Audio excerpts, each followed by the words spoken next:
Polisi katika eneo bunge la Shinyalu wanamsaka mshukiwa wa mauaji ya mchezaji wa klabu ya Kakamega Homeboyz Silas Abungana kufuatia mzozo wa nyumbani na kakake mdogo. Denmark Muchiti anadaiwa kutoweka baada ya kumpiga kakake kichwani na silaha butu, hali iliyomwacha mahututi. Ruth Moichesenge ana maelezo zaidi. Mzozo wa kinyumbani umeishia katika mauko na kuliacha familia ya mchezaji wa soka wa timu ya Kakamega Homeboyz Silas Abungana katika hali ya majonzi. Mvutano huo unasemekana kuanza wakati mpenzi wa Silas alienda kuomba msaada kwa nyumba ya kakake mdogo usiku wa Jumanne wiki hii. Sikiana alikuja katika jikoni akapata shemeji yake. Wakati anaomba moto, shemeji akamjulisha hapana, akamcorrect hapana.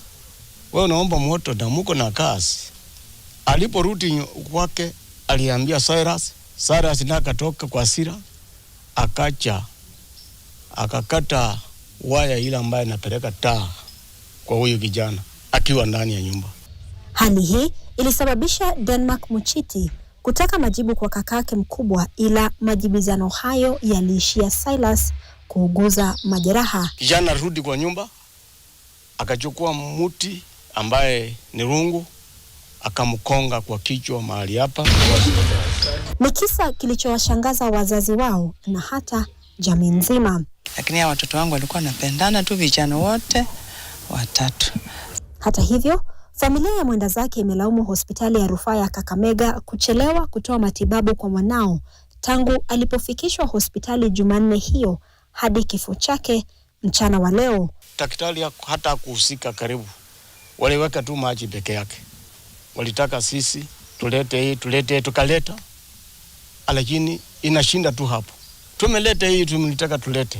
Wakishutumu madai ya utepetevu katika hospitali, mashabiki walimiminia sifa mwenda zake aliyecheza kama defender wa timu ya Kakamega Homeboyz. Kama timu tumepoteza kwa sababu kimwangalia amekuwa first 11. Mechi ya mwisho ya Mara Sugar Silas alicheza na amekuwa kiviziwa na timu ya taifa.